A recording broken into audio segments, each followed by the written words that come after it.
So even though they're Mhm. telling me make timesheets go away, what I was hearing them say is make timesheets easier to do. And it took Mm. years until I actually figured out no, they're literally telling me to make them go away. That was an interesting thing. But I also don't think like customer development, it's not something you can stop doing. You have to keep going at it because Mm. there's always more to learn as you're getting feedback on the product, on the market, and such. Strongly agree there. Even as a services business, I still do customer development once a year Mm-hmm. as like make sure that we're still, I don't know, serving our customers and keeping up with the changes. Yeah, that you've got to know as a services business, are we doing the things that our customers want, or are they just sticking around because of inertia, or are Mm. they actually unhappy with what we're doing and they want something else and they just can't quit us? Totally. Talk to me about the moment you landed your first customer. So I don't know if it counts because my first customer is actually the same guy that I hired to do the UI UX design for Clock.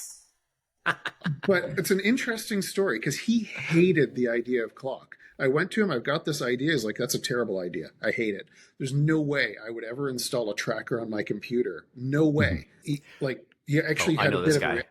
I you think I've might met know him. him. Yeah.